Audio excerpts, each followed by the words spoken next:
संकल्प शिष्यवृत्ती ऑनलाईन शाळा या उपक्रमामध्ये सहभागी झालेल्या सर्व विद्यार्थी, पालक आणि शिक्षक या सर्वांचं मी शिरीष कुमार लोणकर तासिकेमध्ये स्वागत करतो. मुलांनो,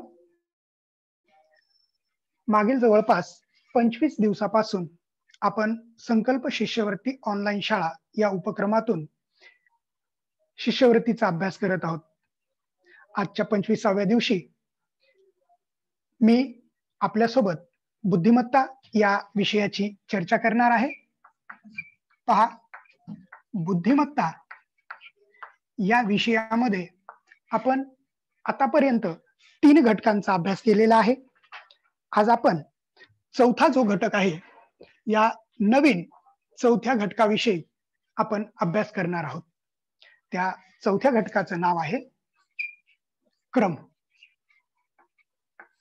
पहा, या नावाकडे जर आपण पाहिलं तर यामध्ये आपल्याला असं दिसतं की इथं कोणता तरी क्रम म्हणजे पहा, आपण प्रत्येक वेळेस खेळताना किंवा काही घरातील काम असेल किंवा इतर कोणत्या ठिकाणी काम जर आपण करत असू तर त्या ठिकाणी आपण प्रत्येक गोष्टीचा क्रम ठरवत असतो. मग त्यामध्ये घरातल्या वस्तू असतील तर त्या वस्तूचा क्रम लावत असताना किंवा मुलं खेळत असताना पहा, सर्वात अगोदर छोटी वस्तू, त्याच्यानंतर थोडी मोठी, थोडी मोठी, थोडी मोठी, या पद्धतीने आपण क्रम लावतो.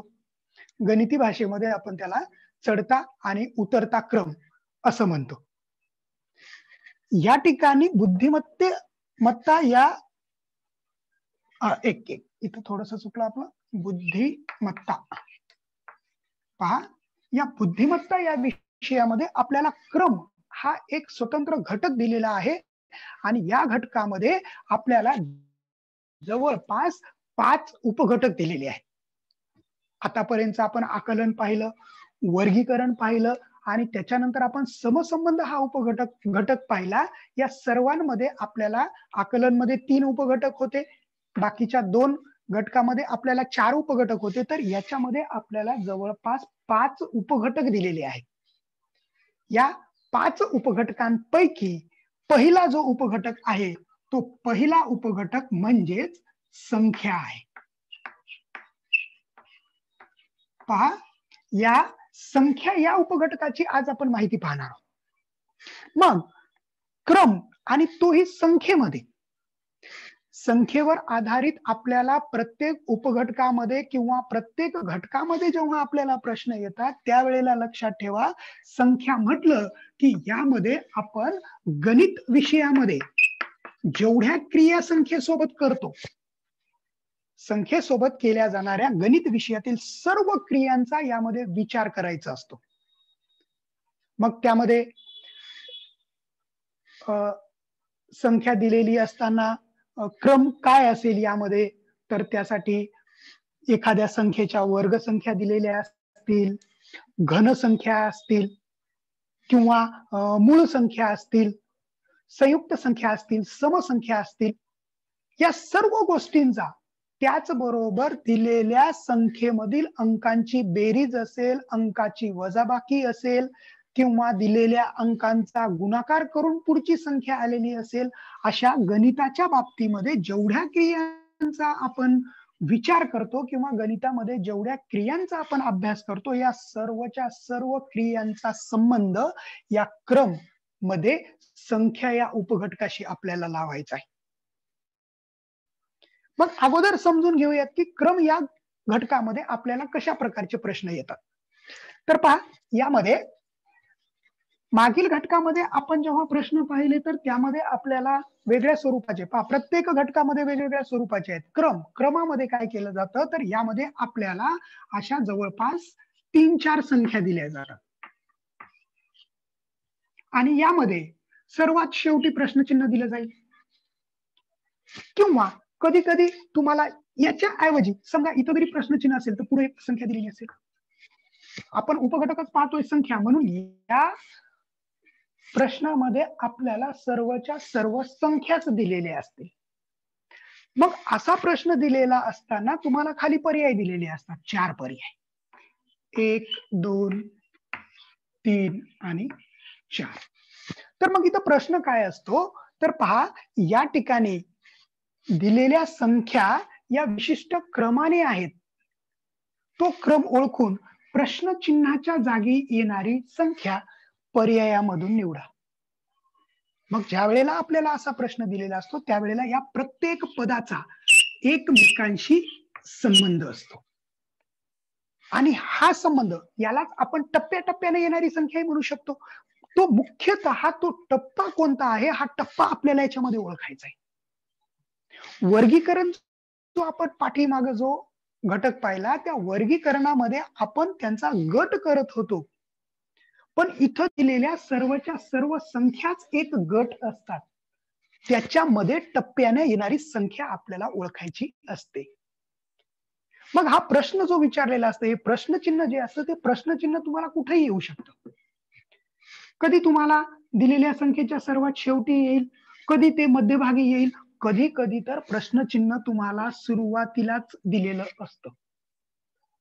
मग हे ओळखत असताना यामध्ये असलेला क्रम ओळखत असताना तुम्हाला यामध्ये काय काय पाहावं लागेल, तर सर्वप्रथम तुम्हाला या दिलेल्या ज्या काही संख्या आहेत या क्रमानं येणाऱ्या, पहा क्रम महत्वाचा आहे.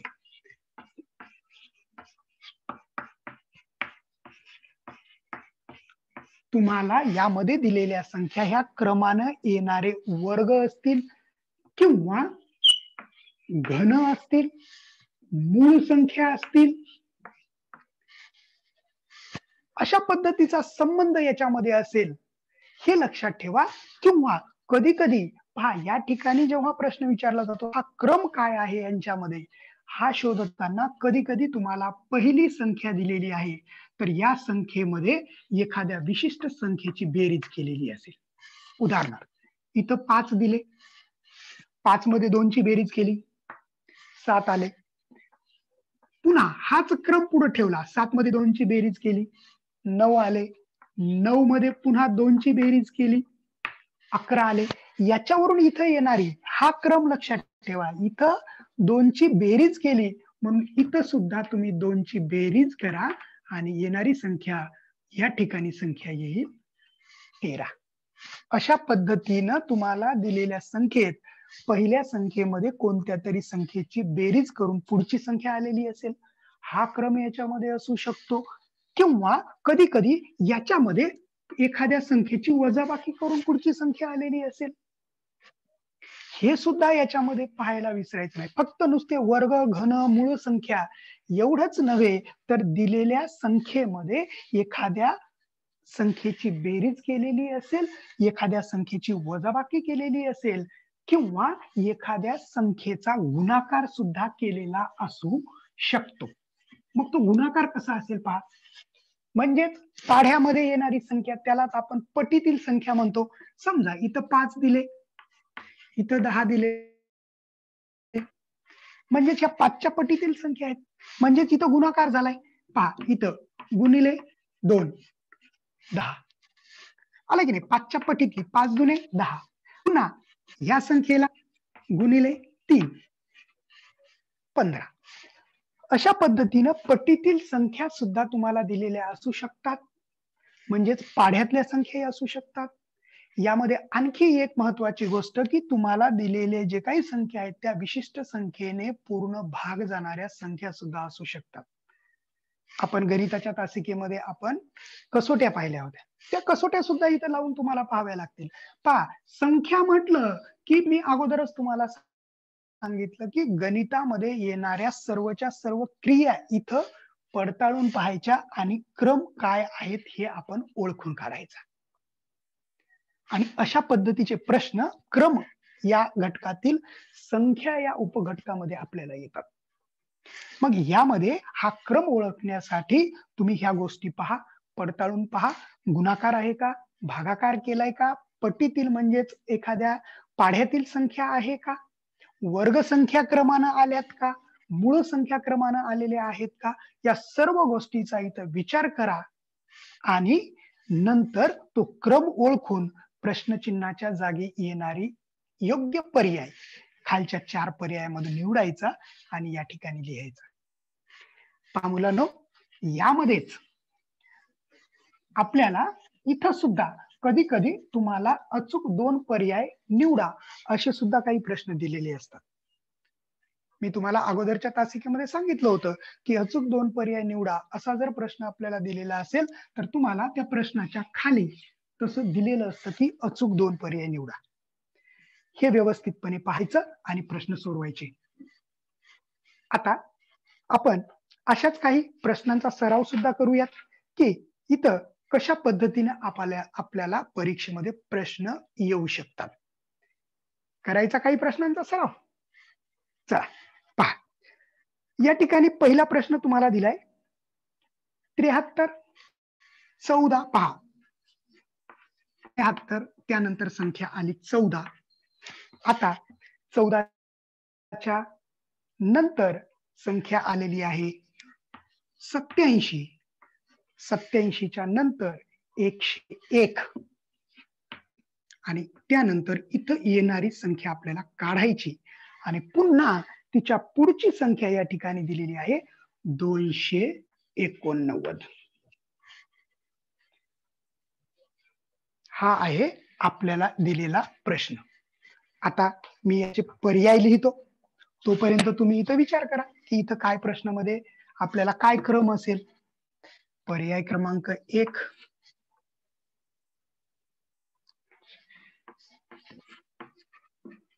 पर्याय क्रमांक 2 193, पर्याय क्रमांक 3 188 आणि पर्याय क्रमांक 4 202.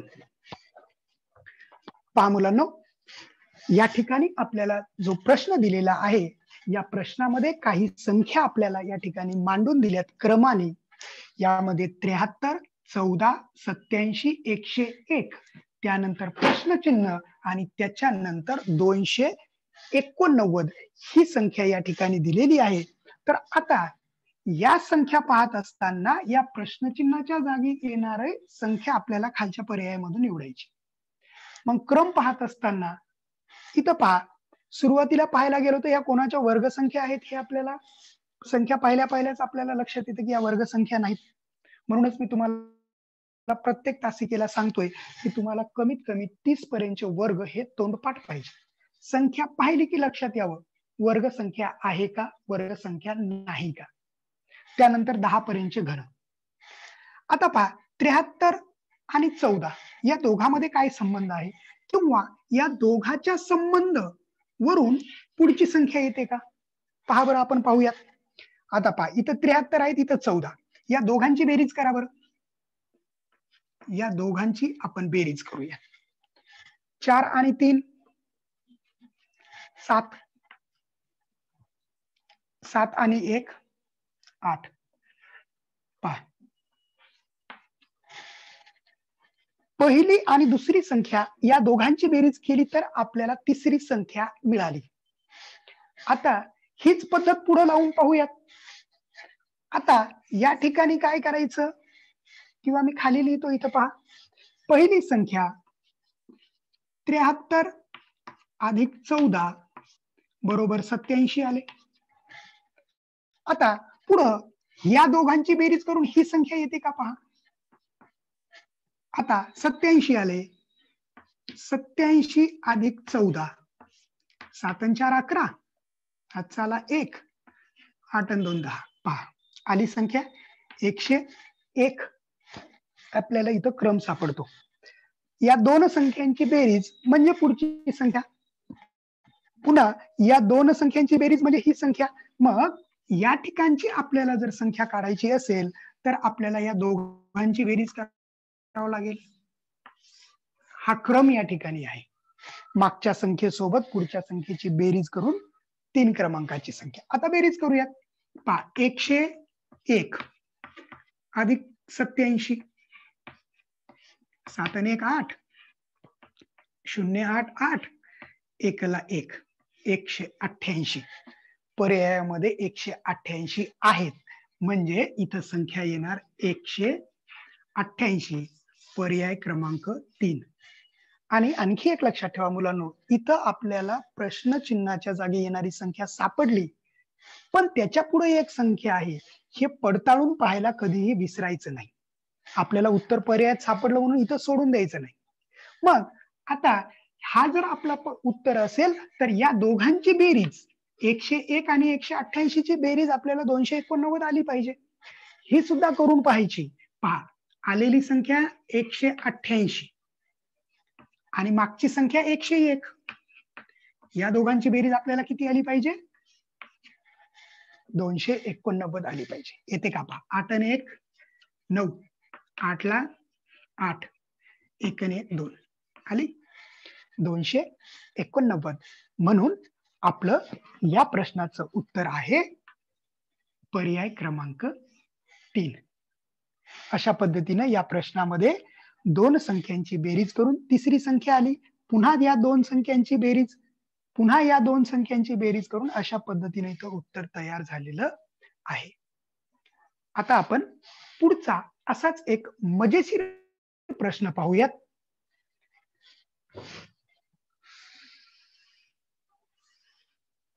तुम्ही जर तुम्हालाही एखादं उत्तर याच्यामध्ये जर सुचलं तर तुम्ही सुद्धा काय करायचं, आपल्या कमेंट्स बॉक्स मध्ये उत्तर लिहून टाकायचं. पहा, आता क्रमामध्ये पुढचा प्रश्न आपल्याला घ्यायचा आहे. प्रश्न मी लिहितो इथं. प्रश्न आपला दुसरा. दुसऱ्या प्रश्नात आपल्याला दिलंय 29, 31, 37 आणि 41. आता आपल्याला या ठिकाणची शेवटची संख्या काढायची. पर्याय आहेत 43, 47, 47. तिसरा पर्याय आहे 49, 51. चौथा पर्याय 51. पहा, प्रश्न दुसरा. क्रमाने आलेल्या संख्या दिल्यात 29, 31, 37, 41 आणि सर्वात शेवटची संख्या आपल्याला विचारली की प्रश्नचिन्हाच्या जागी खालील पर्यायापैकी कोणती संख्या येईल. या वेळेला निरीक्षण करा. 29, 31, 37, 41. पहा, 29 ही मूळ संख्या आहे. त्याच्या पुढं 29 नंतर 30 येतो आणि नंतर पुढची संख्या येते 31, मूळ संख्या आहे. पहा, 29 ही मूळ संख्या, 29च्या लागलीच पुढची मूळ संख्या 31 आहे. त्याच्यानंतर 31 नंतर पुढे पहा 32, 33, 34, 35 आणि 36 या मूळ संख्या नाहीत. पुढची मूळ संख्या येते 37. त्याच्यानंतर 37च्या पुढे 38, 39 आणि 40 या मूळ संख्या नाहीत. पुढची क्रमवार मूळ संख्या 41 येते. म्हणजे या निरीक्षणातून आपल्याला हे समजलं की या ठिकाणी 29 पासून पुढच्या क्रमवार मूळ संख्या दिलेल्या आहेत. म्हणजे आता 41च्या पुढची क्रमाने येणारी मूळ संख्या आपल्याला पर्यायामध्ये पाहायची. पहा, 41च्या पुढे संख्या कोणती? 42. 42 मूळ संख्या नाही, सम आहे. मग पुढची 43. 43 ही पर्यायात संख्या आहे आणि 43 41च्या नंतर येणारी मूळ संख्या आहे. म्हणून आपलं या प्रश्नाचं उत्तर आहे पर्याय क्रमांक 1. क्रमाने येणाऱ्या मूळ संख्या 29च्या पुढच्या. आलं लक्षात? आता आपण पुन्हा तिसरा प्रश्न पाहूयात. पहा, मी या ठिकाणी फळ्यावर प्रश्न लिहितो. प्रश्न तिसरा. काय विचारलं पहा बरं प्रश्न तिसऱ्यामध्ये.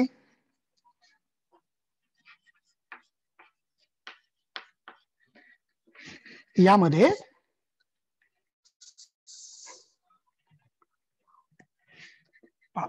7, 12, 14, 24 आणि 28 या संख्या दिल्या आणि इथं क्रमाने येणारी संख्या आपल्याला विचारली. तुम्ही विचार करा, तोपर्यंत मी खाली पर्याय लिहितो. पर्याय क्रमांक 1 आहे 36, दुसरा आहे 56, तिसरा पर्याय या ठिकाणी 49, 56, 72 आणि 48. सॉरी, 72 आणि 48. पहा प्रश्न तिसरा 7, 12, 14, 24 आणि 28 या संख्या आपल्याला दिल्यात आणि 28च्या पुढची संख्या आपल्याला या ठिकाणी विचारलेली आहे. आवाज येत नाही?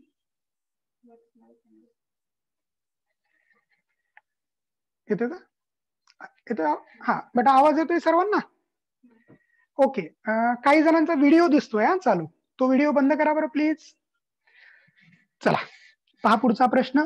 प्रश्न तिसरा, या ठिकाणी आपल्याला संख्या दिल्यात 7, 12, 14, 24 आणि 28 आणि यावरून आपल्याला या ठिकाणची 28च्या पुढची संख्या विचारलेली आहे. मग यांचा क्रम पाहताना हा एक वेगळ्या स्वरूपाचा प्रश्न आहे. असा सुद्धा क्रम या ठिकाणी आपल्याला लावता येतो. पहा, निरीक्षण करा, 7 आणि 5 12 होतात, पण 12 आणि 2 14 होतात. म्हणजे या ठिकाणी आपल्याला काही क्रम जुळत नाही. मग आणखी काही आहे का याच्यामध्ये? 7चा पाढा जर आपण म्हणला तर 7 दुने 12 नाही होत नाही, 7 दुने 14 होतात. पहा इथं नाही, दुसऱ्या संख्येशी जुळला नाही 7, पण हा 7 तिसऱ्या संख्येशी जुळलाय. 7 गुणिले 2 किती येतात? 14. आता पहा बरं, एक सोडून आपला क्रम जुळतोय. पुन्हा ही एक संख्या सोडून पुढचा क्रम जुळूयात बरं. 7 गुणिले 2 बरोबर 14. मग आपल्याला यासारखीच एक संख्या, ही 24 सोडून द्या, इथून गुणिले 2 येतं का? 14 गुणिले 2, 14 दोन्ही 28. एक क्रम सापडला. पहा, असा सुद्धा क्रम विचारला जाऊ शकतो. पहिली संख्येचा संबंध तिसऱ्या संख्येशी, तिसऱ्या संख्येचा संबंध 6व्या संख्येशी, तिसऱ्या संख्येचा संबंध या पुढच्या, म्हणजे एक संख्या सोडून क्रम असतो. मग हाच क्रम, असाच क्रम या दोघांचा असू शकतो. येतो का? पहा बरं, 12 गुणिले 2 24. पहिली संख्या तिसरी संख्या, तिसरी संख्या पाचवी संख्या. तसं दुसरी संख्येचा संबंध चौथ्या संख्येशी आणि चौथ्या संख्येचा संबंध या ठिकाणी येणाऱ्या 6व्या संख्येशी. म्हणजे 2चाच गुणाकार. इथं 24 गुणिले 2 किती येणार? 24 दुने 48. आहे का आपल्याकडे 48? पर्याय क्रमांक 4. अशा पद्धतीनं सुद्धा आपल्याला या ठिकाणी क्रम दिलेला असू शकतो. डायरेक्टच क्रम नाही, असा सुद्धा पहा, 7चा दुसऱ्या संख्येशी म्हणजे 12शी संबंध, 12चा या तिसऱ्या संख्येशी, चौथ्या संख्येशी, 5व्या, असाही क्रम असतो आणि एक संख्या सोडूनही क्रम असू शकतो. हे सुद्धा तुम्ही लक्षात ठेवायचं. क्रम पाहताना हेही लक्षात घेतलं पाहिजे. आता पुन्हा आपण पुढचा आणखी एक प्रश्न घेऊयात. या प्रश्नात आपल्याला काय विचारलं इथे पहा. प्रश्न चौथा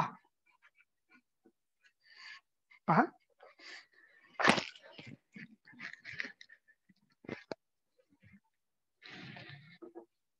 2, 6, 24 आणि याच्या पुढे आहे 120 आणि याच्या पुढे येणारी संख्या आपल्याला काढायची. पर्याय, पहिला पर्याय 360, दुसरा पर्याय 720, तिसरा पर्याय आहे 600 आणि चौथा पर्याय आहे 840.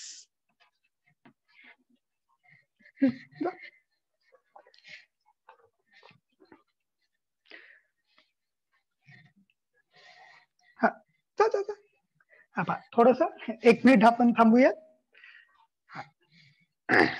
हा प्रश्न तुम्ही तोपर्यंत निरीक्षण करा, काय संबंध असेल तो याच्यामध्ये शोधा. ये बाई निरीक्षण, तोपर्यंत मी आलोच. निरीक्षण करा सर्व.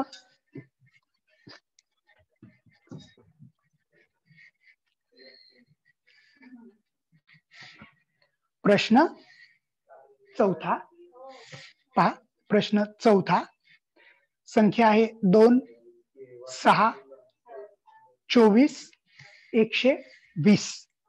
पुढची संख्या आपल्याला काढायची. यामध्ये पहा दूर दूर संख्या आहेत. आपल्याला या ठिकाणी काय होईल, या दोघांचा जर संबंध पाहायचा असेल तर 2 नंतर 6 कधी येतील? ज्या वेळेला आपण 2चा गुणाकार 3 सोबत करू. 2 त्रिक 6. पहा असा संबंध शोधायचा. काय संबंध आहे दोघांचा? 2 त्रिक 6. मग 6चा 24 शी संबंध शोधा बरं. 6च्या पाड्यात 24 कधी येतात? 6 त्रिक 18 होतात. इथं 3 नाही तर इथं गुणिले 4 झालं. 6 चोक 24. मग पहा इथं 3 न गुणाकार केला या दोन संख्येमध्ये, इथं 4 न गुणाकार केला, म्हणजेच इथं आपल्याला कितीने गुणाकार करावा लागेल? 3, 4. मग इथं क्रमाने एक संख्या त्यांनी गुणाकारामध्ये वाढवली, ती संख्या आली 5. 24 5 120. मग जर आता इथं पहा 3, 4, 5, म्हणजेच इथं कितीचा गुणाकार करावा लागेल? शाबास, 6चा गुणाकार. जर आपण 24 सोबत 6चा गुणाकार केला तर आपल्याला पुढची क्रमानं येणारी संख्या भेटू शकते. नव्हे, भेटणारच. मग करा. आणि इथं गुणाकार करताना आणखी एक लक्षात ठेवा, पूर्ण संख्या आहे, शून्य आहे, इथं पूर्ण दशक आहे, म्हणून गुणाकार करताना 120चा पाढा म्हणायच्या ऐवजी डायरेक्ट 12चा पाढा म्हणा. 12 सख 72. याचा शून्य इथं देऊन टाका. किती आलं?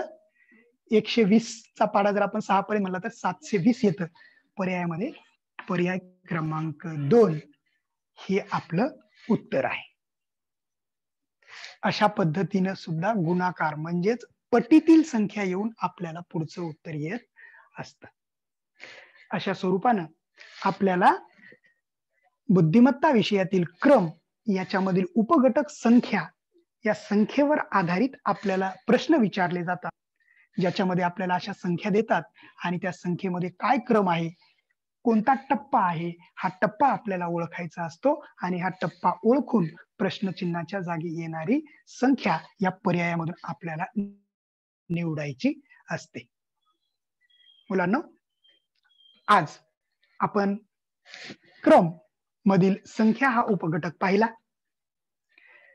इथंच आपण आजच्या तासिकेमध्ये थांबूयात आणि उद्याच्या तासिकेमध्ये आपण पुन्हा संकल्प शिष्यवृत्ती ऑनलाईन शाळा या उपक्रमामध्ये आपण भेटूयात.